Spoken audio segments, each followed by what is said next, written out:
Video like जरूर कर लीजिए और ऐसे वीडियो लगातार फ्री में पाने के लिए चैनल को तुरंत सब्सक्राइब कर लीजिए और बेल आइकन को जरूर टैप कर लीजिए ताकि आगे भी सारे वीडियो आपको मिलते रहे। यूट्यूब में फॉलो करते हैं तो प्लीज ये वाला फ्री टेलीग्राम चैनल जरूर ज्वाइन कर लीजिएगा। सारे नोटिफिकेशन सारे अपडेट यहीं पे आते हैं, ध्यान रखिए। नमस्कार, मैं Shivangi Singh study for civil services में आप सभी का बहुत बहुत स्वागत करती हूँ। हम आ गए हैं हमारे GS 6 के पॉइंट नंबर 17 पर। हिंदी माध्यम का हमारा ये वीडियो होगा। इसमें हम देखेंगे उत्तर प्रदेश में प्रदूषण और पर्यावरण से संबंधित सारे मुद्दे, प्रदूषण नियंत्रण परिषद और उसका कार्य क्या क्या है, सारे टाइप्स के प्रदूषण हम देखेंगे, अलग अलग प्रकार के air pollution, noise pollution, water pollution, सब कुछ इस अकेले वीडियो में हम कवर करने वाले हैं। पर्यावरण से संबंधित टॉपिक्स बहुत ही जरूरी हो जाते हैं किसी भी परीक्षा के लिए, खासकर मुख्य परीक्षा में आप काफी करंट अफेयर्स से संबंधित चीजें और जो पॉइंट्स आपको लेक्चर में कराए जा रहे हैं, अगर आप कीवर्ड्स प्रिपेयर कर रहे हैं, उनको बार बार रिवाइज कर रहे हैं तो ये मोर देन सफिशिएंट होगा। जो लोग भी हमारे पेड ग्रुप ज्वाइन करने में इंटरेस्टेड हैं वो लोग हमारा डिस्क्रिप्शन बॉक्स जरूर चेक कर सकते हैं, ठीक है। और आप लोग इसके अलावा यूपीपीसीएस मेंस 2023 का कंप्लीट पेड ग्रुप, आपका एस्से राइटिंग का पेड ग्रुप या फिर आपका सिर्फ टेस्ट सीरीज, जो भी आपको सही लगे आप जरूर ज्वाइन कीजिए। इस वक्त निबंध लेखन इसके साथ साथ उत्तर लेखन की प्रैक्टिस करना बहुत ही ज्यादा जरूरी है। पेपर नजदीक है, जितना ज्यादा लिखेंगे, जितनी अच्छी प्रैक्टिस होगी, जितना कोई चेक करेगा, आपकी कमियां बता पाएगा, उतना अच्छा आपका परफॉर्मेंस होगा मेंस एग्जामिनेशन में। बाकी जानकारियों के लिए आप चेक कर सकते हैं हमारा डिस्क्रिप्शन बॉक्स। फिलहाल के लिए GS 6 पॉइंट नंबर 17 हिंदी माध्यम का हमारा ये वीडियो शुरू कर रहे हैं। चलिए, तो GS 6 का पॉइंट नंबर 17 है हिंदी मीडियम का प्रदूषण। पॉल्यूशन जो है बहुत ही इम्पोर्टेंट टॉपिक हो जाता है हमारे सिलेबस की दृष्टि से, है ना। और आप अगर देखेंगे तो जो एक तरह से अगर मैं आपसे पूछूं प्रदूषण क्या है, कोई भी अनवांटेड चेंज, कोई भी अनडिजायरेबल चेंज जो हमको नहीं चाहिए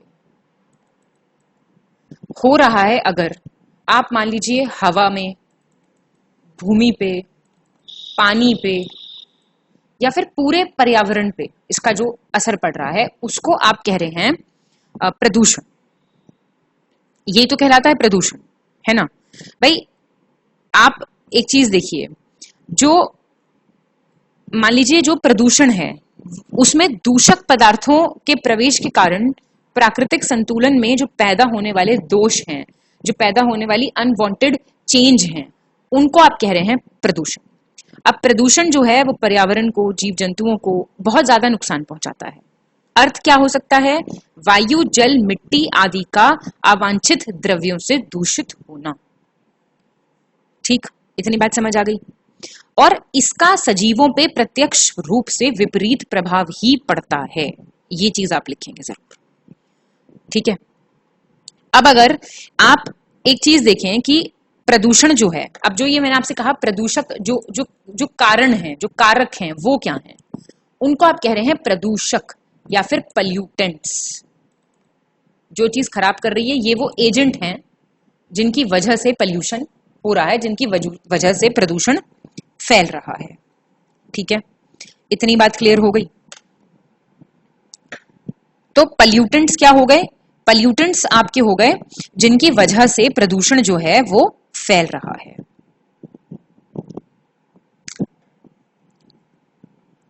तो उत्तर प्रदेश में आप जानते हैं सर्वाधिक आबादी वाला हमारा राज्य है, औद्योगिक इंडस्ट्रियलाइजेशन पे बहुत ज्यादा फोकस है, उन वाले राज्यों में से एक है।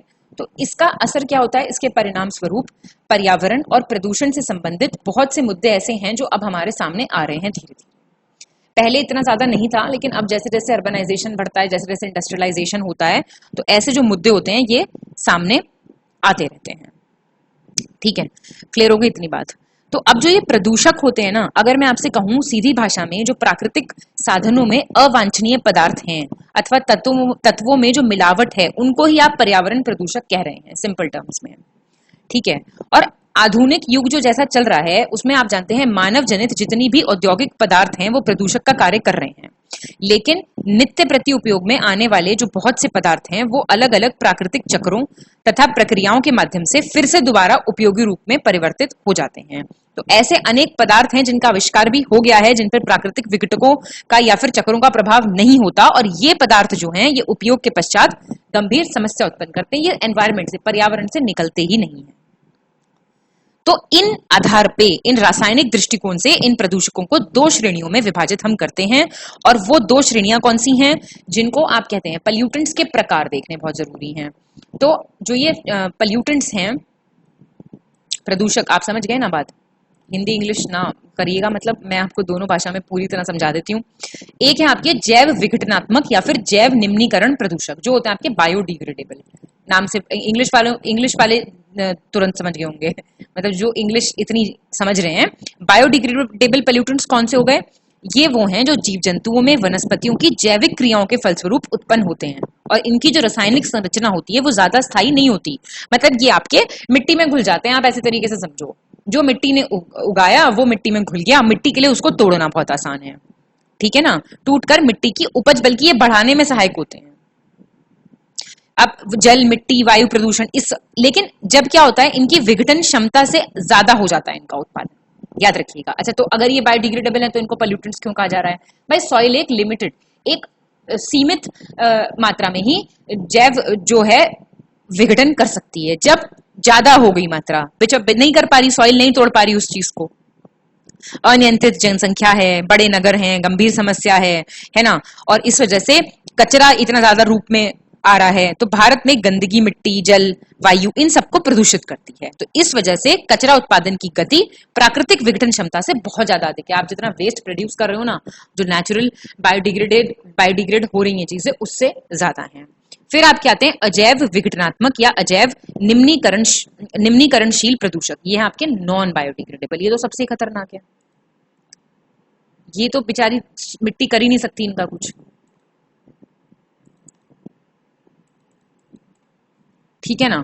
ये है मानव निर्मित। ऐसे बहुत से उद्योग हैं, औद्योगिक पदार्थ हैं जिन पे प्राकृतिक विघटकों का, चक्रों का प्रभाव नहीं होता। ये पदार्थ गंभीर समस्या पैदा करते हैं। एल्यूमिनियम, टिन के कैंस, पारा, मरकरी हो गया आपका, इसके लवण, फिनोलिक यौगिक होता है, डीडीटी होता है। डीडीटी क्या होता है, जरा फुल फॉर्म बताएगा कोई कमेंट करके? सबसे खतरनाक है ना आपके एल्ड्रीन, टॉक्साफी, मतलब बहुत ही जहरीले पदार्थ इनमें से निकलते हैं। टॉक्सिक फ्यूम्स का इनमें से रिलीज होता है, और ये पदार्थ ज्यादा स्थायी हैं, परमानेंट हैं। इनका निरंतर प्रयोग वातावरण को बहुत ज्यादा खराब कर रहा है। ये एकत्रित होते रहते हैं, बायो एक्यूमुलेशन हो जाता है। आपने सुना होगा, एनवायरमेंट जिसने पढ़ा होगा उसको पता होंगी ये चीजें, ठीक है। अब प्रदूषक जो हैं उनमें सबसे इंपॉर्टेंट वाले जो प्रदूषक है, ये आप थोड़ा सा देख लीजिए, लिखने में जरा कहीं पे लिख के आएंगे तो थोड़ा सही रहेगा। तो इसमें आप सबसे पहले अगर देखेंगे तो है आपका कार्बन डाइऑक्साइड प्रदूषक। स्रोत क्या है इसका? गर्म करने, यातायात, ऊर्जा उत्पादन के लिए ईंधन का दहन ना होना। प्रभाव क्या है? लोगों पे सीधा प्रभाव नहीं है, लेकिन कालांतर में हरित गृह प्रभाव, ग्रीन हाउस इफेक्ट के द्वारा पृथ्वी का तापमान बढ़ सकता है। कार्बन मोनोऑक्साइड, CO, ईंधन का अधूरा दहन, इनकम्प्लीट कंबशन ऑफ फ्यूल, जैसे मोटर वाहन है, तो उत्तक के ऑक्सीजन को घटाता है, ये सांस के रोगियों को बहुत ज्यादा प्रभावित करता है। फिर आपका सल्फर डाइऑक्साइड, या फिर आपके गंधक युक्त ईंधन का जलना होता है, जैसे कोयला या तेल अगर निकलता है तो उसमें से सल्फर एमिट होता है। धुएं के साथ मिलके ये बहुत ज्यादा खतरनाक हो जाता है, सांस की बीमारी बढ़ाता है, दम घुटना, गले की खराश, आंखों में जलन, ये सब घरों में, उद्योगों में, हर जगह से निकलता है। भूकंपीय जो विस्फोट होते हैं उसमें से भी निकलता है। समुद्री जो बौछार होती है उसमें से भी ये इसके प्राकृतिक स्रोत हैं। ये एसिड रेन में ये पाया जाता है ना, अम्ल वर्षा में। फिर आपका आता है सस्पेंडेड पार्टिकुलेट मैटर, SPM या फिर PM जिसको बोलते हैं, पार्टिकुलेट मैटर। ये आप ऐसे मानिए, ये विशेष मिश्रण के अनुसार जहरीला प्रभाव अलग अलग करता है। सल्फर डाइऑक्साइड का प्रभाव है इस पे, धूप है, मान लो धुंध छा जाती है, एरोसोल्स समझते हो आप, सस्पेंडेड पार्टिकुलेट मैटर, एरोसोल्स, ये वो है। नाइट्रोजन डाइऑक्साइड, नाइट्रोजन के ऑक्साइड्स, ये मोटर वाहनों तथा जो भट्टियां हैं इसमें ईंधन का जलना, जंगल में आग से नाइट्रोजन ऑक्साइड निकलता है, ठीक है। सांस की बहुत दिक्कत करता है पैदा। फिर आपका वाष्पशील वॉलेटाइल हाइड्रोकार्बन्स जो होते हैं, वीओसीज जिनको कहते हैं आप, और वॉलेटाइल ऑर्गेनिक कंपाउंड्स, ये हो गया आपका। फिर आपका ऑक्सीजनेटेड, ये ऑक्सीडेट एवं ओजोन भी आपका प्रदूषण करती है। तो अगर ओजोन स्ट्रेटोस्फीयर के लेवल पे है तो बहुत अच्छी है, वो हमको अल्ट्रावायलेट रेस से बचाती है, लेकिन अगर नीचे वाले स्तर पे आ गई तो फिर वो खतरनाक हो जाती है। ठीक है, आप परसिस्टेंट ऑर्गेनिक पल्यूटेंट्स नाम सुना होगा आपने, ये वाली चीजें बहुत ज्यादा समस्या उत्पन्न करती हैं। तो उत्तर प्रदेश में वायु प्रदूषण की समस्या को लेकर आप देखेंगे तो क्लाइमेट ट्रेंड्स रिपोर्ट एक जारी की गई थी। उसमें ये बोला गया कि राज्य की 99% से ज्यादा आबादी में, 99% से ज्यादा क्या हो गया, 100% सारी के सारी, इससे ज्यादा आबादी जो है वो प्रदूषित हवा में सांस ले रही है। इस रिपोर्ट के मुताबिक सिंधु गंगा के मैदान है, खासकर जो इंडो गैंजेटिक प्लेन्स हैं, उसमें तो बसावट हुई है सबसे ज्यादा, उसकी वजह से ही बसावट हुई है, फर्टाइल प्लेन्स थे, लोग बाग आके रहने लगे। इसके मैदान वायु प्रदूषण के लिहाज से देश के सबसे ज्यादा प्रदूषित क्षेत्रों में आते हैं।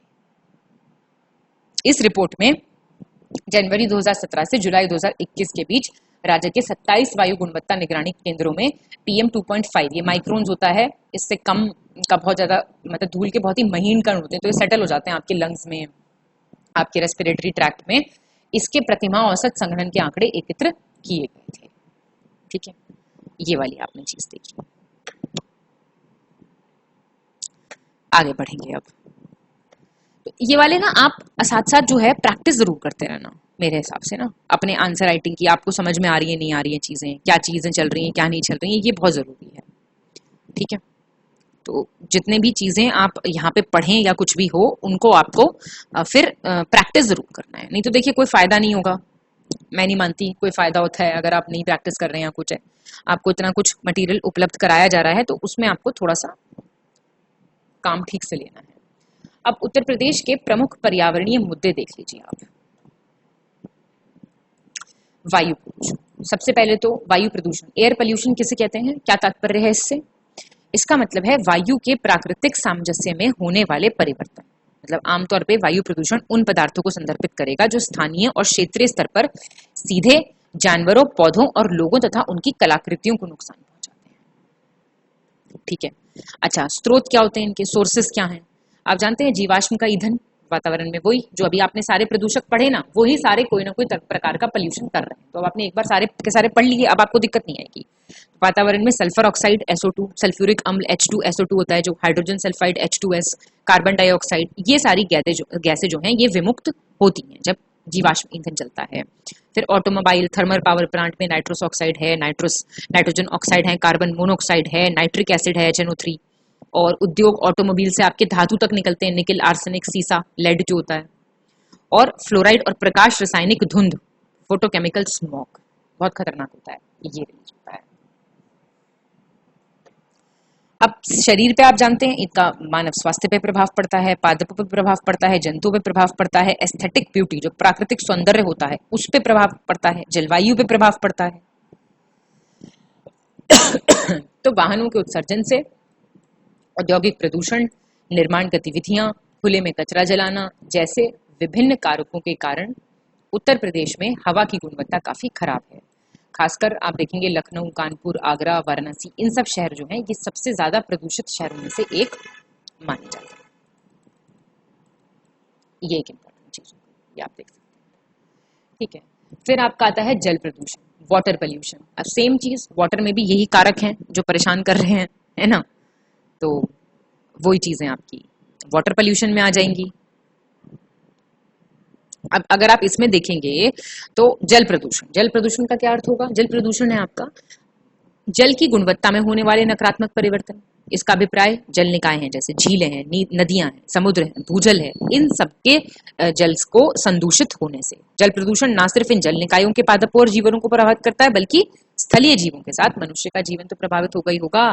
बहुत ज्यादा फर्क पड़ता है जिस एनवायरमेंट में हम रहते हैं, जिस जगह हम रह रहे हैं, उसका सबसे ज्यादा असर हम पे पड़ता है। मानेंगे ये चीज? नहीं।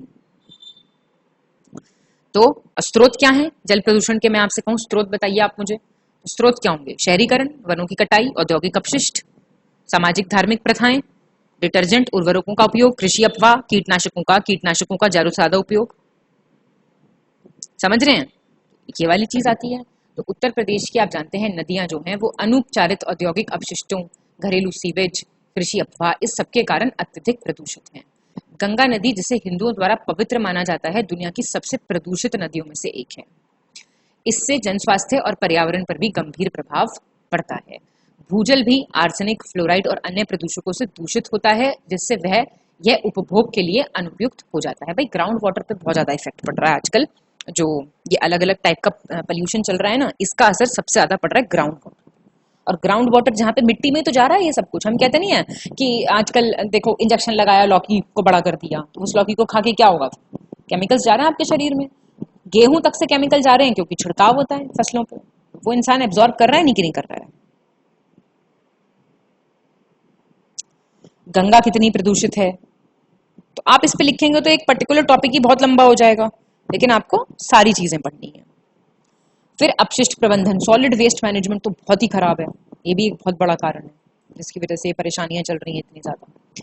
तो उत्तर प्रदेश में प्रतिदिन बड़ी मात्रा में कचरा उत्पन्न हो रहा है। मैंने आपको बताया ना, कचरा उत्पन्न ज्यादा बड़े रेट से हो रहा है एज कम्पेयर टू विघट जिस रेट से हो रहा है, विघटन उसका जिस रेट से हो रहा है। लेकिन इसके प्रबंधन के लिए बुनियादी ढांचा जो है वो अपर्याप्त है। हमारे पास बेसिक इंफ्रास्ट्रक्चर जो कंप्लीट हमें चाहिए वो ही नहीं है इसके लिए अच्छा। राज्य में उचित अपशिष्ट निपटान सुविधाओं का अभाव है, जिसके कारण अपशिष्ट को लैंडफिल में, खुली जगहों पे या जल निकायों में फेंक दिया जाता है, जिससे प्रदूषण और स्वास्थ्य संबंधी खतरे जो हैं वो सृजित होते हैं। वनों की कटाई, डिफॉरेस्टेशन, ये एक बहुत बड़ी प्रॉब्लम है। शहरीकरण, आपका अर्बनाइजेशन की वजह से औद्योगिकरण और कृषि विस्तार के कारण उत्तर प्रदेश में वनों की कटाई एक प्रमुख मुद्दा है। इसके परिणाम स्वरूप जैव विविधता का नुकसान, मिट्टी का क्षरण, सॉइल इरोजन बहुत होता है और पारिस्थितिकी तंत्र का क्षरण होता रहता है। जलवायु परिवर्तन, उत्तर प्रदेश जलवायु परिवर्तन के प्रति संवेदनशील है, बहुत ज्यादा सेंसिटिव है। हर एरिया, नॉट इवन मतलब उत्तर प्रदेश की बात नहीं हो रही है, हर एरिया। जलवायु परिवर्तन ने उत्तर प्रदेश को चरम मौसम की घटनाएं जैसे बाढ़ है, सूखा है, हमने देखा था बुंदेलखंड वाला जो क्षेत्र था उसमें क्या समस्याएं थी, ये सब तो समस्याएं थी उसमें इतनी ज्यादा। लू की आवृत्ति, तीव्रता को भी वृद्धि करना, इसका कृषि पे, जो आपके वाटर रिसोर्सेज हैं, जल संसाधन हैं, सार्वजनिक स्वास्थ्य है, इन सब पर बहुत ही महत्वपूर्ण प्रभाव पड़ता है। सरकार और नागरिकों के लिए इन पर्यावरणीय मुद्दों को दूर करने और राज्य के प्राकृतिक संसाधनों की रक्षा के लिए कार्रवाई करना बहुत ही महत्वपूर्ण है। कुछ उपाय जो किए जा सकते हैं उनमें सतत विकास का संवर्धन, और एक तरफ तो हम इतनी बात करते हैं सस्टेनेबल डेवलपमेंट की, है ना, एसडीजी गोल्स हमें हासिल करने हैं। स्वच्छ प्रौद्योगिकियों को अपनाना, अपशिष्ट प्रबंधन में सुधार करना और पर्यावरण संरक्षण के बारे में जन जागरूकता बढ़ाना, ये बहुत जरूरी है। पब्लिक अवेयरनेस, आप छोटी सी बात देखिए, आप मैकडोनल्ड्स आप में से कोई गया हो, तो सभी गए होंगे वैसे तो उसमें आपको पहले वो प्लास्टिक के स्ट्रॉज मिलते थे, अब वो प्लास्टिक के स्ट्रॉज हटा के ना वो पेपर वाले स्ट्रॉज ले आए, लेकिन पता आपको उससे भी कोई फर्क नहीं पड़ता है। आप घरों में आप नॉर्मल स्ट्रॉ यूज कर रहे हैं, अगर आजकल स्टील के स्ट्रॉ आ रहे हैं बहुत सुंदर, छोटा सा उनको क्लीन करने का भी आता है, बड़ा अच्छा सा ब्रश स्ट्रॉ को क्लीन करने का।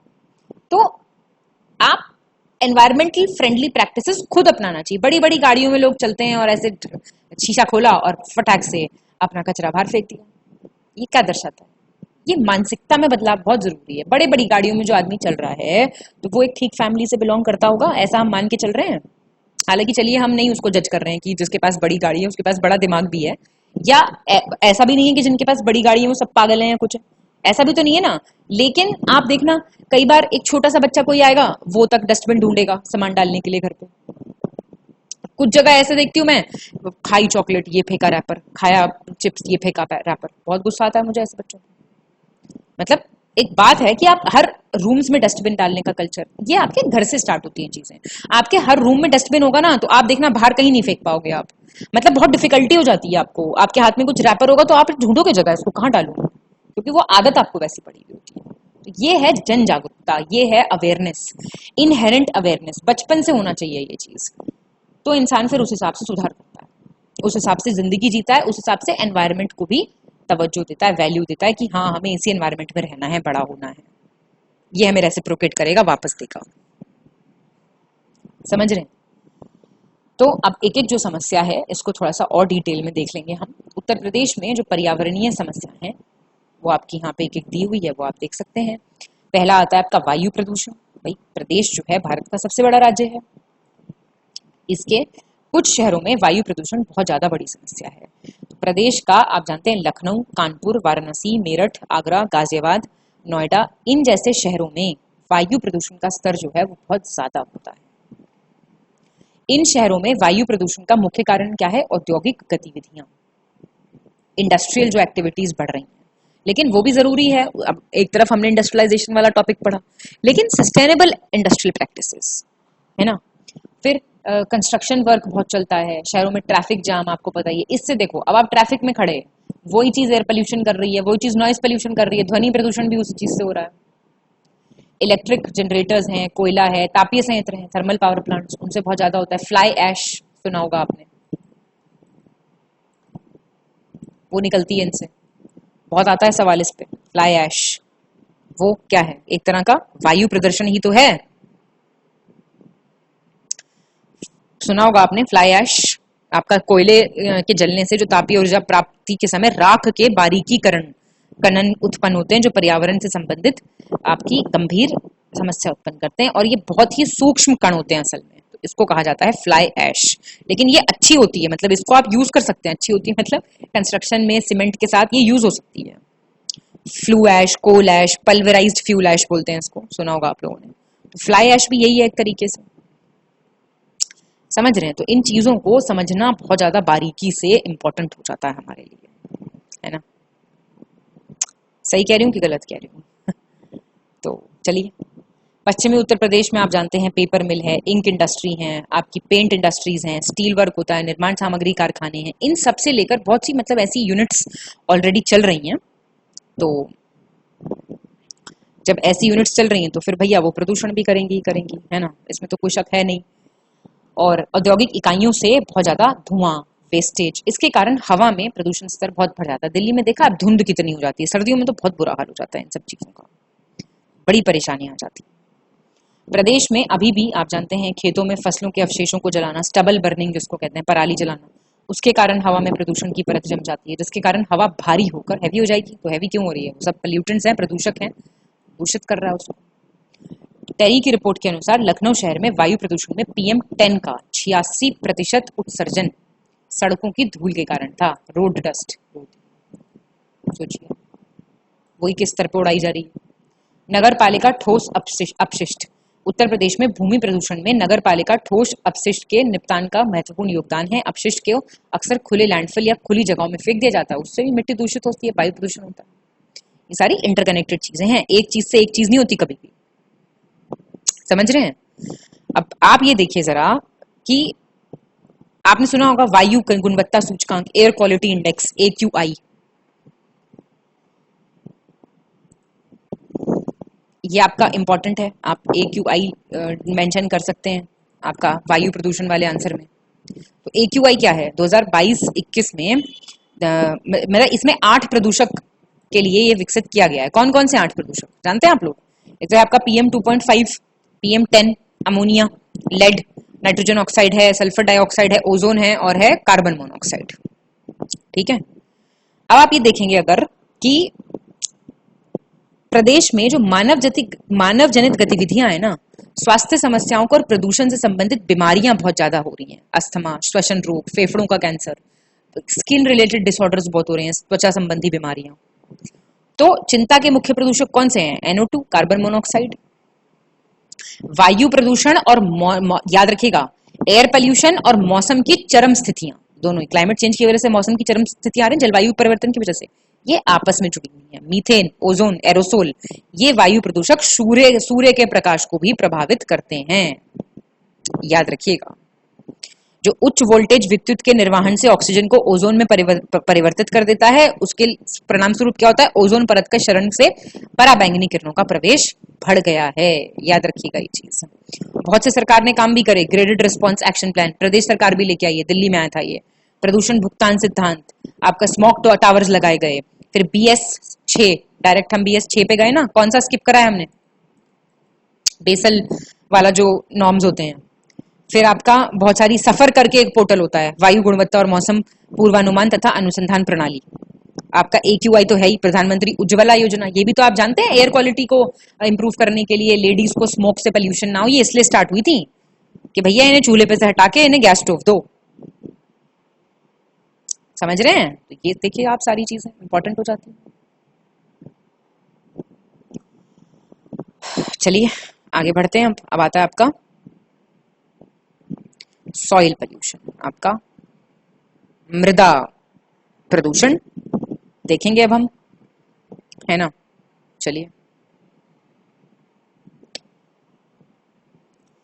तो उत्तर प्रदेश में मृदा प्रदूषण मिट्टी और जल संसाधनों पर अत्यधिक निर्भरता के साथ उत्तर प्रदेश भारत में सबसे अधिक आबादी वाले और कृषि की दृष्टि से सबसे महत्वपूर्ण राज्यों में से एक है। हालांकि औद्योगिकरण, शहरीकरण, अपशिष्ट सब देखा सेम कारण आएंगे हर जगह। इसके अनुचित निपटान से कृषि पद्धतियों और खनन जैसी विभिन्न मानव जनित गतिविधियों के कारण राज्य जो है वो गंभीर मृदा प्रदूषण की समस्या से सामना कर रहा है। अब ये देखो एग्रीकल्चर पे हम डिपेंडेंट है मेनली, और वही चीज हम खराब करते जा रहे हैं। सॉइल मैनेजमेंट ये सब नहीं पता लोगों को, ठीक है ना। आप ये देखो पृथ्वी पे जो 87% जीवन रूप है, मनुष्य, सूक्ष्म जीव, कृमि, कीड़े मकोड़े, पक्षी, जंतु, पादप पृथ्वी और सब कुछ, ये पृथ्वी की एक ऊपरी पतली परत पे निर्भर हैं, जैसे आप क्या कहते हैं सॉइल, मिट्टी, मिट्टी से ही तो सब है, मिट्टी में मिल जाना एक दिन। समझ रहे हैं?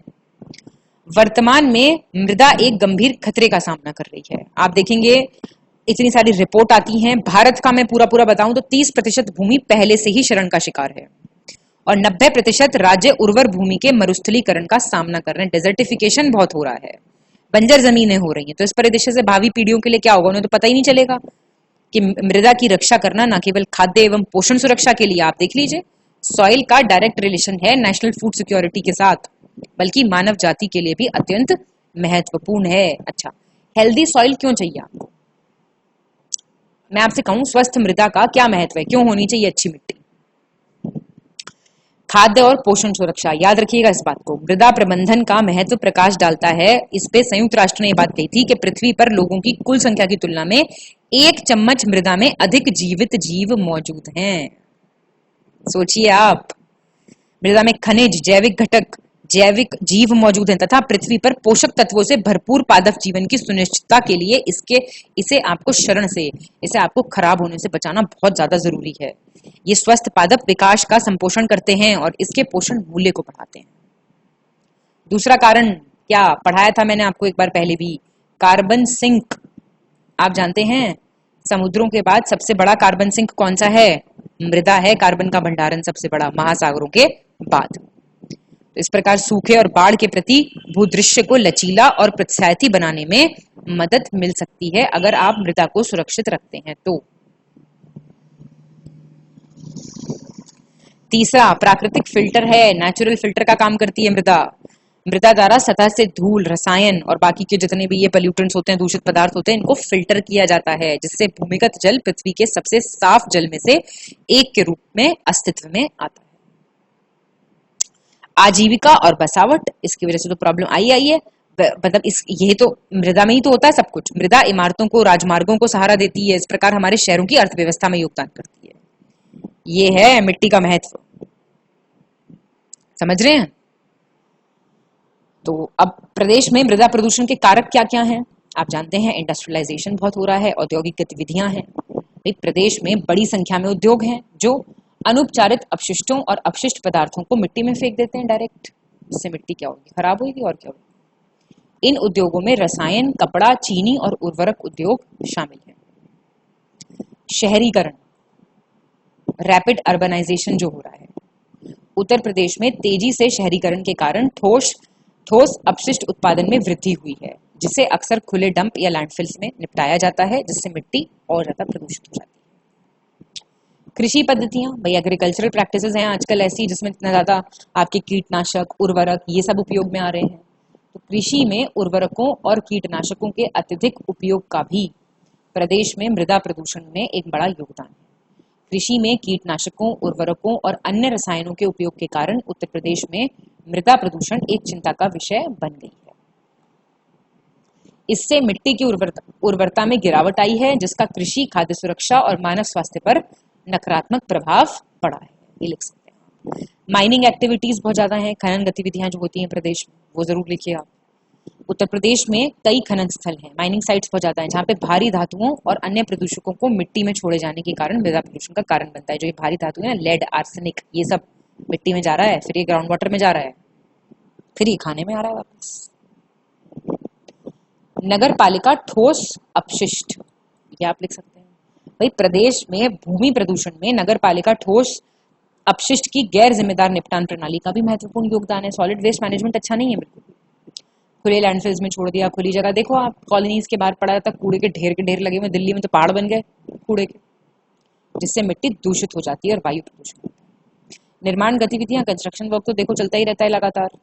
तो निर्माण गतिविधियां कंक्रीट, ईंटों और जो बाकी का निर्माण सामग्री है, इसकी सहित बड़ी मात्रा में अपशिष्ट उत्पन्न करती है, जो ठीक से निपटान नहीं होता, जिसका वो भूमि प्रदूषण का कारण बनती है। कृषि रसायनों का अत्यधिक प्रयोग, आप देखो ना, एग्रो केमिकल्स बहुत ज्यादा यूज होता है, सॉइल एसिडिफिकेशन हो जाता है। इसकी वजह से क्या हो जाता है, ये सब लिख लो थोड़े थोड़े ना, कीवर्ड्स पता नहीं लिखते हो नहीं लिखते हो, मैं नहीं लिखती हूँ तो। सॉइल एसिडिफिकेशन, ये भी एक समस्या है। हिंदी में क्या कहेंगे इसको, मृदा के अम्लीकरण। इसके परिणाम स्वरूप आप जानते हैं क्या होता है, जैविक पदार्थ की कमी आती है, ह्यूमस, ऑर्गेनिक मैटर की कमी आती है, पौधों की वृद्धि बाधित होती है, ग्रीन हाउस गैसों तक का उत्सर्जन होता है इससे। सॉइल हेल्थ कार्ड स्कीम चल रही है जिसमें वैसे तो इसका विश्लेषण पूरे भारत में मृदा जैविक कार्बन, सॉइल ऑर्गेनिक कार्बन जो होता है ना, SOC जिसको कहते हैं, जो मृदा स्वास्थ्य का एक महत्वपूर्ण संकेतक है, इसके चिंताजनक निम्न स्तर को दर्शाता है। वनों की कटाई इतनी ज्यादा हो रही है, समझ रहे हैं। मृदा के क्षरण के कारण ही सूक्ष्म पोषक तत्वों की कमी होती है लोगों में। इसको कहते हैं आप गुप्त भुखमरी, हिडन हंगर। हिडन हंगर ये है, ऐसे टर्म्स लिख के आना। जल जमाव क्यों होता है, ज्यादा सिंचाई करते हैं, उसकी वजह से जल जमाव होता है। उसके कारण क्या होता है, मृदा लवणता की समस्या उत्पन्न होती है, सॉइल सैलिनिटी।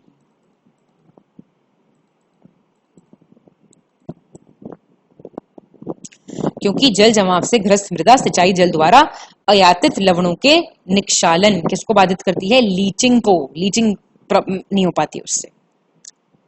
और जलवायु परिवर्तन का प्रभाव, भाई जलवायु परिवर्तन एक धीमी प्रक्रिया है, स्लो प्रोसेस है, लेकिन लंबे समय तक तापमान और वर्षण में अपेक्षाकृत छोटे परिवर्तन शामिल होंगे। तो जलवायु में धीमे धीमे परिवर्तन तो मृदा प्रक्रियाओं को, मृदा उर्वरता को, इन सबको प्रभावित करेंगे ही करेंगे।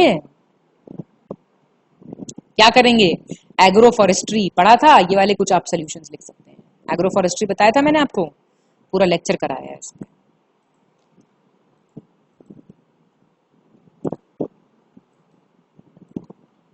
एग्रो फॉरेस्ट्री, कृषि वानिकी को बढ़ावा देना चाहिए। नियमित मृदा लेखा परीक्षण होने चाहिए प्रदेश में। फसल चक्रण और पुनर्वीकरण होना चाहिए, ये जरूर लिख के आइए आप। क्रॉप रोटेशन, फसल चक्रण और कुशल कृषि की ओर पद्धतियां जानी चाहिए। स्मार्ट एंड प्रिसिशन फार्मिंग, क्या बोलते हैं इसको, कुशल एवं परिशुद्ध खेती, इसको आगे बढ़ाना चाहिए। कार्बन फार्मिंग होनी चाहिए, कार्बन खेती जिसको कहते हैं। कृषि प्रबंधन के कार्बन खेती के तरीकों का अभ्यास करने की आवश्यकता है, जो भूमि को अधिक कार्बन भंडारण करने में मदद कर सकते हैं और वातावरण में CHG उत्सर्जन की मात्रा को कम कर सकते हैं। इस प्रकार मृदा स्वास्थ्य और वायुमंडलीय स्थिरता को बनाए रखने में सहायक होगा। मृदा प्रबंधन के प्रति बहुक्षेत्रीय दृष्टिकोण चाहिए आपको, मल्टी प्रोन्स्ड अप्रोच चाहिए, ये लिख के आ सकते हैं। बहुत सारे पॉइंट्स दे देती हूँ मैं, अब पता नहीं आप लिख के कितने आएंगे।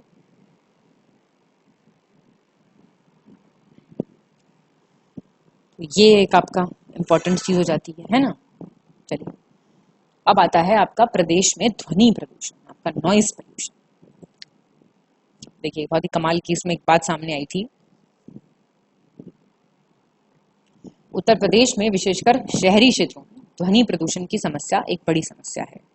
आप देखेंगे तो UNEP की, संयुक्त राष्ट्र पर्यावरण कार्यक्रम, यूनाइटेड नेशंस एनवायरनमेंट प्रोग्राम, इसकी एक रिपोर्ट आई थी, एनुअल फ्रंटियर रिपोर्ट 2022 की। आप देखिए उसमें यूपी का जो मुरादाबाद है वो विश्व स्तर पर दूसरा सबसे अधिक ध्वनि प्रदूषित शहर था। सोचिए, है था क्यों, और पहले नंबर पे था आपका ढाका, बांग्लादेश, ठीक है जी, और सेकंड पे मुरादाबाद। सोचिए आप, तो इससे क्या पता लग रहा है कि राज्य में ध्वनि प्रदूषण के स्रोत परिवहन है, निर्माण है, औद्योगिक गतिविधियां हैं, धार्मिक सांस्कृतिक कार्यक्रम हैं, त्योहार हैं, इनके सहित कई और विविध स्रोत भी मौजूद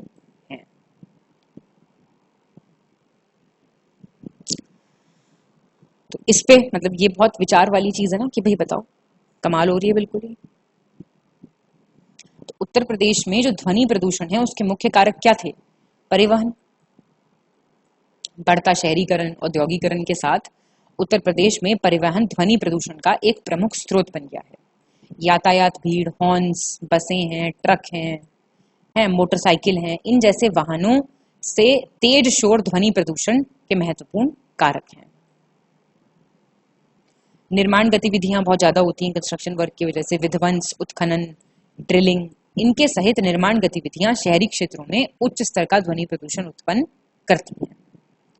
औद्योगिक गतिविधियां, उत्तर प्रदेश में कई उद्योग जैसे विनिर्माण, बिजली उत्पादन, खनन, ये महत्वपूर्ण मात्रा में ध्वनि प्रदूषण उत्पन्न करते हैं जो श्रमिकों और आसपास के निवासियों के स्वास्थ्य पर प्रतिकूल प्रभाव डाल सकते हैं।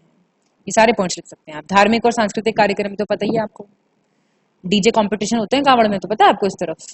अब वो डीजे का कंपटीशन किस चीज का हो रहा होता है? आप बताओ, डीजे में कैसा कंपटीशन? जो ज्यादा शोर मचाएगा वो जीत जाएगा। वहां से आ रहे होते हैं उधर से, यहाँ के बड़े फेमस डीजे हैं कई जो जीतते हैं कंपटीशन।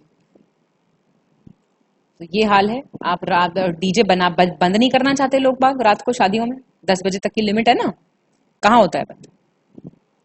आप त्योहार हैं, धार्मिक आयोजन है, मतलब कोई मना थोड़ी कर रहा है, लेकिन इतना शोर, मतलब आप महसूस करेंगे जो लोग इस तरफ रहते हैं, जिन्होंने देखा है ये कांवड़ वगैरह का, कि आपके गले में ऐसे सेंसेशन फील होगी आपको। तो वो किस तरीके से बताऊं, मतलब समझिए आप मेरी बात। शीशे विशे टूट जाएंगे कहीं अगर खुले हुए हो तो। जोर से संगीत, ये सब ध्वनि प्रणाली शामिल होती हैं जो ध्वनि प्रदूषण का कारण बनती हैं। कान फट जाए आदमी के और आसपास के क्षेत्रों की शांति और दोबारा इसको बाधित कर सकती है। भाई कोई पढ़ रहा है बच्चा, कुछ कर रहा है, तो कॉलोनी में लड़ाइयाँ हो जाती हैं, मैंने देखा है। किसी को बोल दो जी डीजे आप प्लीज थोड़ा सा कम कर लीजिए, बंद कर दीजिए, घर में बीमार है, घर में कोई पढ़ रहा है, नहीं भाई। तो जब तक तेज आवाज नहीं होगी तब तक क्या है, बेस चाहिए ना सबको। तो ये सारी चीजें जो हैं आप इसमें लिख सकते हैं, इनका बहुत गलत प्रभाव पड़ता है। भाई जो विश्व स्वास्थ्य संगठन है उसके नवीनतम दिशा निर्देशों के अनुसार आपका 53 dB डेसिबल के सड़क यातायात के शोर के स्तर हेतु एक स्वास्थ्य सुरक्षात्मक सिफारिश भी इन्होंने प्रस्तुत की थी एक बार। मतलब आप ये लगाओ कि मुरादाबाद का था 29 से 114 तक डेसिबल की रेंज, और 114 जो है वो अधिकतम स्तर पे ये सूची में दूसरा सबसे अधिक शोर वाला शहर था। ये सारी चीजें बहुत ज्यादा चल रही हैं। ठीक है जी, कोई नहीं, ध्वनि प्रदूषण ज्यादा नहीं होना चाहिए। नेक्स्ट आता है हमारा आपका ई कचरे का प्रबंधन। उत्तर प्रदेश में इलेक्ट्रॉनिक अपशिष्ट प्रदूषण, देखो आप नए नए मॉडर्न तरीके के प्रदूषण आ रहे हैं, ये तो वजह है। भाई जो ई वेस्ट क्या है, आप ये देखें अगर, तो ई वेस्ट क्या है? ई कचरा इलेक्ट्रॉनिक अपशिष्ट के लिए इस्तेमाल होने वाला छोटा स्वरूप है, और इसका शब्द क्या है? पुराने या अंत में छोड़े गए, एंड ऑफ यूज जो होता है, ये लिख के आना। इलेक्ट्रॉनिक उपकरणों का वर्णन करने के लिए किया जाता है। इसमें उनके घटक, उपभोग्य वस्तु, पुर्जे, ये सब कुछ शामिल होते हैं। और इसके लिए नियम भी हैं भारत में। ई कचरा प्रबंधन नियम 2016 भारत के नियम है ये। और ई कचरा क्लिनिक भी बना था, एक सर ने कराया था हमारे करंट अफेयर्स में। जरा मुझे बताइए पहला ई कचरा क्लिनिक कौन से राज्य में बना था, कमेंट करके बताइए, ठीक है ना। अब भारत में क्या है, सबसे पहले तो इलेक्ट्रॉनिक अपशिष्ट जिसे कहा जा रहा है ई कचरा। इलेक्ट्रॉनिक उपकरणों का बढ़ता उपयोग आप जानते ही हैं भाई, हम भी तो बात कर पा रहे हैं इलेक्ट्रॉनिक उपकरणों की वजह से, आप देख पा रहे हैं हमें, हम आपको बता पा रहे हैं, आप तक चीजें पहुंचा पा रहे हैं। इसका बढ़ता उपयोग और तकनीकी प्रगति की जो तीव्र गति है उसके कारण प्रदेश में एक काफी बड़ी समस्या इससे उत्पन्न हो गई। ये चीजें असल में लोग बाग इतनी ज्यादा कर देते हैं कि उसकी वजह से समस्या होती है, चीजें अपने आप में समस्या नहीं होती।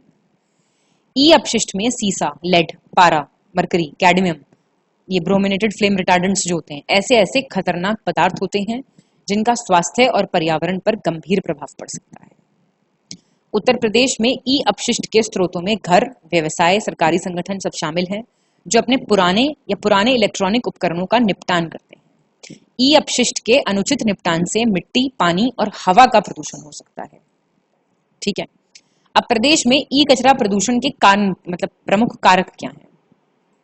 पहली चीज तो वही है सबकी मेन समस्या हर चीज की, अनुचित निपटान। ई अपशिष्ट का अक्सर लैंडफिल या खुले डंप में अनुचित तरीके से निपटान कर दिया जाता है, और जिससे क्या होगा फिर, इससे आपका सॉइल पोल्यूशन, ये अपने आप में एक पोल्यूशन है और ये दूसरे पोल्यूशन कर रहा है। अब देखो आप, ये आपका सॉइल पोल्यूशन भी करेगा और आपका ग्राउंड वाटर को भी कंटामिनेट करेगा, भूजल को भी खराब करेगा ये। पुनर्चक्रण, ई अपशिष्ट का पुनर्चक्रण भी उत्तर प्रदेश में प्रदूषण में एक प्रमुख योगदान करता है, क्योंकि पुनर्चक्रण प्रक्रिया जहरीले पदार्थों को हवा और पानी में छोड़ देती है। नवीनतम उपलब्ध जानकारी के अनुसार प्रदेश में 130 ई अपशिष्ट संग्रह या पुनर्चक्रण या नवीनीकरण इकाइयां स्थापित हैं। इनसे अपने आप में वेस्ट जनरेट हो रहा है, अपने आप में पोल्यूशन हो रहा है। देखो आप,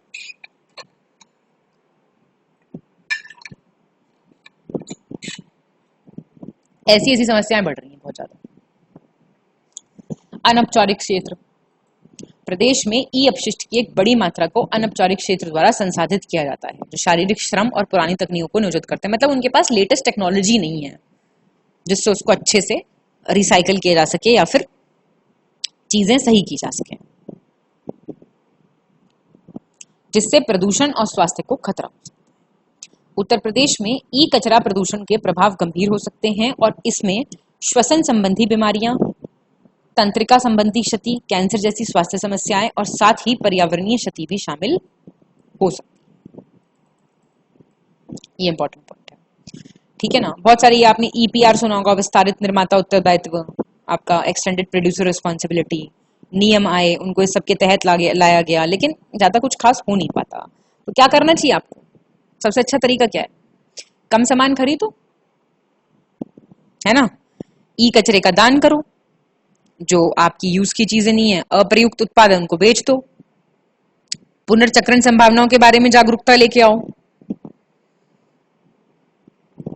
नीतियों और बेहतर कार्यान्वयन लेके आओ, समावेशन की आवश्यकता है। ये सारे पॉइंट्स आप रिपीटेडली हर जगह लिख सकते हैं। देखिए मेरे हिसाब से तो आंसर को कितना बेहतर आप बना सकते हैं ये अब आप पे निर्भर करता है, समझ रहे हैं। अब आपका आता है जल प्रदूषण, वाटर पोल्यूशन। ये उत्तर प्रदेश में जल प्रदूषण का एक महत्वपूर्ण पर्यावरणीय मुद्दा है। राज्य में गंगा, यमुना, घाघरा सहित आप जानते हैं बहुत सी नदियां हैं जो विभिन्न मानव जनित गतिविधियों के कारण अत्यधिक प्रदूषित हैं। उत्तर प्रदेश में जल प्रदूषण के प्रमुख कारक क्या हैं? सबसे पहले आप ये देखिए, औद्योगिक गतिविधियां। उत्तर प्रदेश में बड़ी संख्या में उद्योग हैं जो अनुपचारित अपशिष्टों और अपशिष्ट पदार्थों को नदियों में बहा देते हैं। एक तो पता है आपको वाटर पोल्यूशन में क्या होता है, एक तो होता है पॉइंट सोर्स और एक होता है नॉन पॉइंट सोर्स। तो देखो, एक तो होता है पॉइंट, बिल्कुल पॉइंट से मतलब है कि आपकी कोई इंडस्ट्री चल रही है, उसका सारा वेस्ट है, उसने डायरेक्ट अपना पानी में कर रखा है उसका पाइप, ऐसे समझो आप एग्जाम्पल के तौर पे। तो जो सारा वेस्ट जा रहा है वो डायरेक्टली वहीं जा रहा है। और दूसरा नॉन पॉइंट सोर्सेस कौन से होते हैं? जो कहीं से खनन से नुकसान हो रहा है, किसी और चीज से नुकसान हो रहा है, एग्रीकल्चर से मान लो पोल्यूशन हो रहा है, वो इनडायरेक्टली कहीं पे ना कहीं पे आपके जल निकायों में जा रहा है, उसको आप कह रहे हो नॉन पॉइंट सोर्स, ठीक है। तो राज्य में जो आपका ये है जल प्रदूषण में रसायन, आपकी टैनरी है, कपड़ा, चीनी, उर्वरक जैसे जो उद्योग हैं, इनका प्रमुख योगदान है जल प्रदूषण। घरेलू सीवेज, जो डोमेस्टिक सीवेज आप जानते हैं, शहरीकरण बढ़ रहा है, जनसंख्या बढ़ रही है, घरेलू सीवेज उत्तर प्रदेश में जल प्रदूषण का एक और महत्वपूर्ण स्रोत है। सीवेज में अक्सर उच्च स्तर के कार्बनिक पदार्थ और रोगजनक होते हैं जो पानी की गुणवत्ता को बहुत ज्यादा वाटर क्वालिटी को अफेक्ट करते हैं ये, और मानव स्वास्थ्य को भी प्रभावित करते हैं। आप देखो ना वाटर बॉर्न डिजीजेस कितनी होती है जैसी मौसम बदलता है। आप हमेशा देखना, अगर किसी को कहीं पे जाके कुछ प्रॉब्लम आ रही है ना, जैसे जुकाम अक्सर देखा होगा आपने, एक जगह से दूसरी जगह गए, वो मौसम का नहीं होता फर्क, पानी का फर्क होता है। कहते हैं ना पानी का फर्क हुआ है आपको। फिर आपका है कृषि पद्धतियां। कृषि में उर्वरकों और कीटनाशकों के अत्यधिक उपयोग का भी उत्तर प्रदेश में जल प्रदूषण में महत्वपूर्ण योगदान है। खेतों और खेतों से अपवाह इन रसायनों को जल निकायों में ले जा सकता है, जिससे यूट्रिफिकेशन और अन्य पर्यावरणीय समस्याएं हो जाती हैं। यूट्रिफिकेशन आप लोग जानते होंगे क्या होता होगा? यूट्रिफिकेशन क्या होता है बताइए मुझे। भाई किसी जलाशय में पोषक तत्वों से समृद्ध करना, उसको कह रहे हैं आप सुपोषण, यूट्रोफिकेशन। इससे क्या होता है, इस प्रक्रिया में जलाशय में पौधों तथा शैवाल का विकास होता है और इसके अलावा जल में बायोमास की उपस्थिति के कारण उस जल में ऑक्सीजन की मात्रा कम हो जाएगी ना, जब ये सब चीजें बढ़ जाएंगी। समझ रहे हैं? तो ये कहलाता है आपका यूट्रोफिकेशन। और अन्य पर्यावरणीय समस्या हो सकती हैं। खनन गतिविधियां सेम, उत्तर प्रदेश में कई खनन स्थल हैं, सेम चीजें, जो जल में भारी धातुओं को वही रिलीज कर रहे हैं, तो इससे भी एक समस्या आती है। और अन्य प्रदूषकों के निर्वहन के कारण जल प्रदूषण में योगदान करते हैं। ये आप लिख सकते हैं। भाई कोई भी हानिकारक पदार्थ है, रसायन है, सूक्ष्म जीवों द्वारा धारा, नदी, झील, महासागर, जलभृत या पानी के जितने भी निकाय हैं उनको दूषित किया जा रहा है, पानी की गुणवत्ता को खराब किया जा रहा है, इसे मनुष्य का पर्यावरण के लिए विषाक्त बन जाते हैं, ये याद रखिएगा। और जल विशेष रूप से प्रदूषण की चपेट में है, इसे सार्वभौमिक विलायक के रूप में जाना जाता है। पृथ्वी पर जल किसी भी अन्य तरल पदार्थ की तुलना में अधिक पदार्थों के विलीनीकरण में सक्षम है। जल तो जल है भाई, समझ रहे हैं? तो मैंने आपको दोनों बता दिए, बिंदु स्रोत, point sources and non point sources, ठीक है ना। तो एक आपको सोर्सेज भी पता होने चाहिए। आजकल कह रहे हैं डिटर्जेंट जो है वो बहुत प्रॉब्लम क्रिएट कर रहा है, यूट्रिफिकेशन ज्यादा हो जाता है, ऑक्सीजन की मात्रा को कम करने वाले पदार्थ हैं बहुत ज्यादा, ठीक है।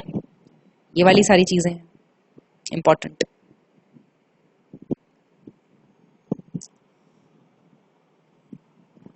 चलिए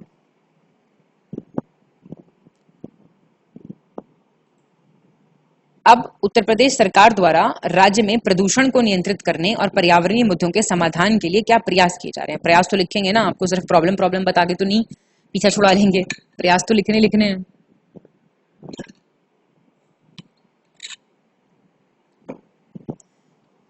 तो वायु प्रदूषण के लिए देखिए आप, सरकार ने वायु प्रदूषण को नियंत्रित करने के लिए काफी उपाय किए हैं, जैसे स्वच्छ ईंधन का उपयोग, क्लीन फ्यूल, ग्रीन फ्यूल, इन सब की बात कर रही है ना सरकार। ग्रीन हाइड्रोजन पढ़ा था ना वो सनराइज सेक्टर में पिछले वाले लेक्चर में। इनका उपयोग का संवर्धन करना, ग्रेडेड रिस्पांस एक्शन प्लान में आपको बता चुकी हूँ, GRAP दिल्ली में लाया गया था सबसे पहले। और अपशिष्ट और फसल के अवशेषों को जलाने पर प्रतिबंध लगाना, प्रदूषण फैलाने वाले जो उद्योग हैं और वाहन है उन पे थोड़ा जुर्माना लगाना, है ना, थोड़ा स्ट्रिक्ट नॉर्म्स बनाना। उत्तर प्रदेश सरकार ने न सिर्फ एक लक्ष्य निर्धारित किया है बल्कि 2030 तक सभी सरकारी विभागों में उपयोग किए जाने वाले वाहनों को चरणबद्ध तरीके से इलेक्ट्रॉनिक वाहनों में, भाई सरकार तो अपने स्तर पे कर सकती है, तो सरकार ने कहा है जो भाई सरकारी व्हीकल्स है ना उसको अब ई-व्हीकल बना देंगे, मतलब वो ई-व्हीकल यूज करेंगे उसमें, इलेक्ट्रॉनिक व्हीकल्स। ये एक इंपॉर्टेंट अच्छी चीज है। फिर जल प्रदूषण के लिए क्या हो रहा है आप जानते हैं, नमामि गंगे परियोजना शुरू की है, जिसका उद्देश्य गंगा नदी और उसकी सहायक नदियों को साफ और पुनर्जीवित करना है। सरकार ने राज्य के सभी घरों में सुरक्षित पेयजल उपलब्ध कराने के लिए जल जीवन मिशन भी लागू किया है। अपशिष्ट प्रबंधन, सरकार ने स्रोत पर अपशिष्ट के पृथक्करण, भाई सेग्रीगेशन होना चाहिए। कहते नहीं घर में भी गीला कूड़ा अलग, और आजकल जो गाड़ियां आती हैं कूड़ा उठाने वो अलग अलग लेती है ना कूड़ा, तो ये वाली चीज इसके तहत तो शुरू हुई है। अपशिष्ट से ऊर्जा संयंत्रों और कंपोस्टिंग इकाइयों जैसे अपशिष्ट प्रबंधन सुविधाओं का निर्माण करने और कूड़ेदान और अवैध डंपिंग पर जुर्माना लगाकर अपशिष्ट प्रबंधन में सुधार करने के लिए भी कदम उठाए गए हैं। 1 जुलाई 2022 से ही उत्तर प्रदेश में एकल उपयोग वाली प्लास्टिक पर, सिंगल यूज प्लास्टिक बैन है ना। क्या होती है सिंगल यूज प्लास्टिक? नाम से पता चल रहा है, बताओ जरा मुझे कमेंट करके। उस पर भी प्रतिबंध लगाया जा चुका है। एक वो होता है ना पल्यूटर पे प्रिंसिपल, सुना आप लोगों ने, PPP। इसमें क्या होता है, आप गंदा कर रहे हैं तो आप ही उसका जुर्माना भरिए। तो इसका सबसे बड़ा एग्जाम्पल यही है कि या तो आप अपने घर से बैग लाइए, ठीक है, या फिर आप पेमेंट करिए। ये इसी का एग्जाम्पल है एक। चलिए, जैव विविधता संरक्षण, भाई ये बहुत जरूरी है, बायोडाइवर्सिटी का कंजर्वेशन। सरकार ने जैव विविधता के संरक्षण के लिए भी बहुत से कार्यक्रम लागू किए हैं, जैसे वन महोत्सव कार्यक्रम है जिसमें बड़े पैमानों पे पेड़ लगाए जा रहे हैं। किसान वन समृद्धि योजना है आपकी, जिसका उद्देश्य क्या है, कृषि वानिकी में बता चुकी हूँ, एग्रो फॉरेस्ट्री, टिकाऊ कृषि का संवर्धन करना। फिर है आपका जलवायु परिवर्तन। सरकार ने अक्षय ऊर्जा जैसे कि सौर और पवन ऊर्जा को बढ़ावा देकर और स्मार्ट सिटीज मिशन जैसे ग्रीन हाउस गैस उत्सर्जन को कम करने के लिए कार्यक्रमों को लागू करके जलवायु परिवर्तन को संबोधित करने के लिए भी कदम उठाए हैं। उत्तर प्रदेश ठोस अपशिष्ट प्रबंधन नीति किन आधारों पर है, बनी हुई। देखो, स्रोत पर ही, सोर्स पे ही सेग्रीगेशन कर दो, सोर्स पर ही प्रभावी अपशिष्ट पृथक्करण हो। 3 बिन, 3 बिन सेपरेशन। प्रसंस्करण इकाइयों में भी अपशिष्ट पृथक्करण हो। साल में 365 दिन निर्धारित समय पर 100% अपशिष्ट संग्रह प्रणाली हो। समय पर हो अपशिष्ट परिवहन, अधिकतम संसाधनों की वसूली हो, अपशिष्ट का प्रभावी उपचार, सुरक्षित अपशिष्ट निपटान, लैंडफिल साइट पर न्यूनतम अपशिष्ट डाला जाए, मतलब कुल अपशिष्ट का मतलब 10% से अधिक मत डालो वहां पे। प्रदूषण फैलाने वालों को भुगतान करना होगा, मैंने आपको क्या बताया, PPP, पॉल्यूटर पेज प्रिंसिपल, लिख लो इसको।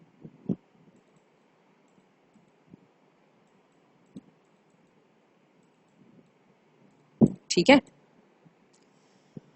प्रतिदिन सड़क की सफाई हो, मुख्य सड़कों पर रात की सफाइयां हो भाई, क्योंकि दिन में तो ट्रैफिक होता है, रात में की जाए सफाई।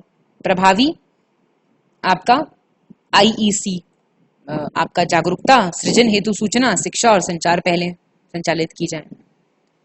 और कार्मिकों का क्षमता निर्माण, कैपेसिटी बिल्डिंग तो आप फेवरेट पॉइंट हो जाना चाहिए आपका, लिखेंगे ही लिखेंगे। हालांकि ये पहले सराहनीय हैं, फिर भी अभी आप जानते हैं प्रदेश के सामने आने वाले पर्यावरणीय मुद्दों के समाधान के लिए अभी भी अधिक निरंतर और व्यापक प्रयासों की आवश्यकता है। सरकार और नागरिकों के लिए यह महत्वपूर्ण है कि वे राज्य के प्राकृतिक संसाधनों की रक्षा के लिए मिलकर काम करें और सभी के लिए एक स्वस्थ और स्थायी भविष्य जो है वो सुनिश्चित करें। ये आप हमेशा एक एंड में लाइन लिख सकते हैं ऐसी कुछ। अब प्रदेश में पर्यावरण और प्रदूषण से जो संबंधित मुद्दे हैं उनको नियंत्रित करने के लिए एक बहुआयामी मल्टी प्रोन्ज्ड अप्रोच चाहिए आपको अपनाना महत्वपूर्ण है, जिसमें विभिन्न हितधारक शामिल। क्या हो सकती है आगे की राह? सतत विकास का संवर्धन, सस्टेनेबल डेवलपमेंट की बात तो करेंगे ही करेंगे। सरकार और उद्योगों को स्वच्छ प्रौद्योगिकी को अपनाकर क्लीन प्रैक्टिसेस अपनाई जाए और जीवाश्म ईंधन के उपयोग को कम करके सतत विकास का संवर्धन करें। इससे वायु और जल प्रदूषण को कम करने और जलवायु परिवर्तन के प्रभाव को कम करने में मदद मिलेगी। अपशिष्ट प्रबंधन में सुधार किया जाए। सरकार को क्या है, सरकार स्रोत पर अपशिष्ट के पृथक्करण को बढ़ावा दे, अपशिष्ट से ऊर्जा संयंत्रों और कंपोस्टिंग इकाइयों जैसे अपशिष्ट प्रबंधन सुविधाओं का निर्माण करे, कूड़ेदान और अवैध डंपिंग पर जुर्माना लगाए, अपशिष्ट प्रबंधन में सुधार अच्छे स्तर पर किया जाए। सबसे ज्यादा समस्या यही है, कचरा बहुत पड़ा है सड़कों पे। जल संसाधनों की रक्षा। सरकार को नमामि गंगे परियोजना और अन्य कार्यक्रमों को लागू करके नदियों और झीलों को साफ और पुनर्जीवित करने के लिए जल संसाधनों की रक्षा के लिए कदम उठाने चाहिए। इससे पीने के पानी की गुणवत्ता में सुधार करना, जल प्रदूषण को कम करने में मदद मिलेगी। जैव विविधता संरक्षण का समर्थन करना। सरकार को क्या करना चाहिए, वनों को, आर्द्र भूमियों को, जो बाकी के पारिस्थितिक तंत्र हैं, इनकी रक्षा के लिए अलग अलग कार्यक्रम अपने स्तर पे लागू करने चाहिए। टोटल कंजर्वेशन होना चाहिए बायोडाइवर्सिटी का, जैव विविधता का संरक्षण, उसका संवर्धन होना चाहिए। इससे वन्यजीवों के प्राकृतिक आवास को संरक्षित करने और राज्य की जैव विविधता की रक्षा करने में मदद मिलेगी। जन जागरूकता तो वही सबसे इंपॉर्टेंट है ही, कैंपेन, अवेयरनेस कैंपेन्स तो होने ही होने चाहिए। पर्यावरण के मुद्दे जो हैं उनके बारे में लोगों को पता तो चले, सार्वजनिक जागरूकता बढ़ाई जाए, स्थायी व्यवहार को बढ़ावा दिया जाए। इसके लिए सरकार और नागरिक समाज को मिलकर काम करना है। यह व्यक्तियों को अपने कार्यों की जिम्मेदारी लेने और अपने दैनिक जीवन में स्थायी प्रथाओं को अपनाने के लिए प्रोत्साहित करने में मदद करेगा। कानूनों को लागू किया जाए भाई, पॉलिसी मेकिंग के साथ साथ लॉज का इम्प्लीमेंटेशन होना बहुत ज्यादा जरूरी है। सरकार को प्रदूषण फैलाने वाले उद्योगों और वाहनों पर सख्त कानून और नियम लागू करने चाहिए। उल्लंघन करने वालों में प्रॉपर जुर्माना, ये तो बहुत जरूरी है, पेनल्टी बहुत जरूरी है इम्पोज करना। देखो मेट्रो पे पेनल्टी है, कोई नहीं करता वहां बदतमीजी, कोई नहीं थूकता, कोई नहीं गंदगी फैलाता। इससे प्रदूषण फैलाने वाली गतिविधियों को रोकने और पर्यावरणीय उत्तरदायित्व की संस्कृति को बढ़ावा देने में मदद मिलेगी। उत्तर प्रदेश में पर्यावरण और प्रदूषण से संबंधित मुद्दों के समाधान के लिए एक साथ काम करना और एक व्यापक दृष्टिकोण अपनाना महत्वपूर्ण है। सामूहिक कार्रवाई करके हम राज्य के प्राकृतिक संसाधनों की रक्षा कर सकते हैं और सभी के लिए एक स्वस्थ और टिकाऊ भविष्य सुनिश्चित कर सकते हैं। सारे पॉइंट्स लिख सकते हैं आप, अच्छे पॉइंट्स हैं, ठीक है। चलिए, तो अब आता है आपका उत्तर प्रदेश प्रदूषण नियंत्रण परिषद एवं कार्य, Uttar Pradesh pollution control board. Important है, जो संबंधित निकाय है, संबंधित ऑर्गेनाइजेशन है, इन सब चीजों से संबंधित, उसके बारे में तो जानना जरूरी है आपके लिए। तो उत्तर प्रदेश प्रदूषण नियंत्रण परिषद, जिसे उत्तर प्रदेश प्रदूषण नियंत्रण बोर्ड के रूप में भी जाना जाता है, उत्तर प्रदेश राज्य प्रदूषण नियंत्रण बोर्ड एक वैधानिक स्टैट्यूटरी ऑर्गेनाइजेशन है जिसे उत्तर प्रदेश राज्य में पर्यावरण कानूनों और नियमों को लागू करने के लिए अधिकार सौंपा गया है। 3 फरवरी 1975 में ये उत्तर प्रदेश प्रदूषण नियंत्रण परिषद, इसकी स्थापना की गई थी। जल प्रदूषण की रोकथाम और नियंत्रण अधिनियम 1974 और आपका जो एयर वाला नियम है, वायु प्रदूषण की रोकथाम और नियंत्रण अधिनियम 1981, इसके तहत इसकी स्थापना की गई थी। और बोर्ड को पर्यावरण संरक्षण अधिनियम 1986 के तहत अन्य जिम्मेदारियों के साथ साथ जल प्रदूषण की रोकथाम और नियंत्रण उपकर अधिनियम 1977 के तहत शक्तियों और कार्यों को भी सौंपा गया था। तो क्या करता है ये, मेन काम क्या है इसका? एक तो प्रदूषण सृजित करने वाले जो उद्योग हैं, मान लीजिए जो भाई इंडस्ट्री है, तो अब जाहिर सी बात है होगा ही कुछ ना कुछ, तो उद्योगों और अन्य प्रतिष्ठानों को स्थापित करने की सहमति और संचालन की सहमति जारी करना, भाई वो कंसेंट देना है इनका मेन काम। वायु और जल गुणवत्ता मानकों सहित प्रदूषण नियंत्रण मानदंडों और मानकों के अनुपालन, भाई आपको फ्रेमवर्क्स का प्रॉपर अनुपालन करना होगा, उसकी निगरानी और प्रवर्तन। प्रदूषण नियंत्रण प्रौद्योगिकियों और प्रथाओं में सुधार के लिए अनुसंधान और विकास गतिविधियों का संचालन करना। पर्यावरण पर उनके संभावित प्रभाव का आकलन करना, असेसमेंट, एनवायरमेंट इम्पैक्ट असेसमेंट, वो बहुत जरूरी है। उसके लिए विकास परियोजनाओं के पर्यावरणीय प्रभाव आकलन पर का संचालन करना। पर्यावरणीय मुद्दों के बारे में जन जागरूकता सृजित करना और सतत प्रथाओं का संवर्धन करना। प्रदूषण नियंत्रण मानदंडों का अनुपालन सुनिश्चित करने के लिए उद्योगों और अन्य प्रतिष्ठानों का नियमित निरीक्षण करना, ये भी आप लिख सकते हो। उत्तर प्रदेश प्रदूषण नियंत्रण परिषद राज्य में प्रदूषण को नियंत्रित करने की दिशा में सक्रिय रूप से काम कर रहा है। बोर्ड ने कई पहले की हैं, जैसे वायु प्रदूषण को नियंत्रित करने के लिए ग्रेडेड रिस्पांस एक्शन प्लान, आपका ये लिख सकते हो आप, है ना। गंगा नदी को साफ करने के लिए नमामि गंगे चल रहा है। अक्षय ऊर्जा स्रोतों का उपयोग, renewable energy, solar energy, wind energy पे बहुत फोकस किया जा रहा है।